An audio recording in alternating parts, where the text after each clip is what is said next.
पुराने रिवाज बदलना मुश्किल। रेगिस्तान के बीच बसे एक शहर में फलों की बहुत कमी थी। भगवान ने अपने दूत को भेजा कि जाओ और लोगों से कह दो कि हो सके तो वो एक दिन में बस एक ही फल खाएं। सभी लोग ऐसा ही करने लगे। पीढ़ी दर पीढ़ी ऐसा ही होता चला आया और वहाँ का पर्यावरण संरक्षित हो गया। क्योंकि बचे हुए फलों के बीजों से और भी पेड़ निकल आते, कुछ दशकों में ही पूरा शहर हरा भरा हो गया। अब वहां फलों की कोई कमी नहीं थी। लेकिन अभी भी लोग एक दिन में बस एक ही फल खाने का पुराना रिवाज मानते थे। वे अपने पुरखों द्वारा दी गई नसीहत के प्रति अभी भी वफादार थे। दूसरे शहर वाले उनसे बचे हुए फलों को देने का आग्रह करते, पर उन्हें लौटा दिया जाता। नतीजतन टनों टन फल बर्बाद हो जाते और सड़कों पर इधर उधर बिखरे पड़े रहते।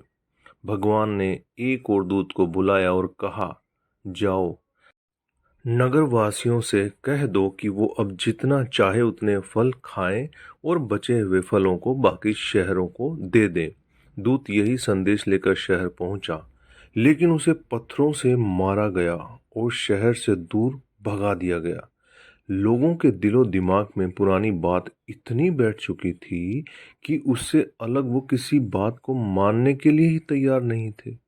पर समय के साथ कुछ युवा सोच वाले लोग पुराने रिवाजों के खिलाफ आवाज उठाने लगे। लेकिन इतनी पुरानी परंपरा को छोड़ना आसान नहीं था।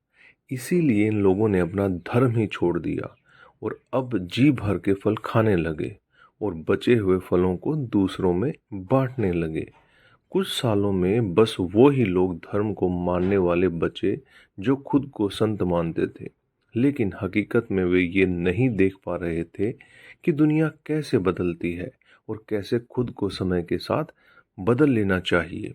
तो दोस्तों, हमारे यहाँ बिल्ली के रास्ता काटने और कौवे के काँव काँव से लेकर जात पात और ऊंच नीच से जुड़ी अनेकों मान्यताएं हैं जिनका आज कोई अर्थ नहीं है।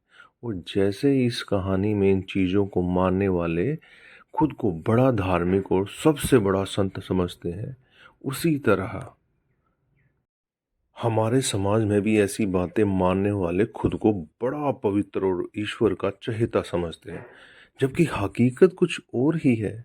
हमें भी समय के हिसाब से अपनी सोच को विकसित करना चाहिए। जो कल सही था वो आज गलत हो सकता है और आज जो सही है वो कल गलत भी हो सकता है। तो दोस्तों, ये आपको कैसा लगा नीचे कमेंट करके बताइएगा। नए हैं तो चैनल को सब्सक्राइब कीजिएगा, शेयर कीजिएगा।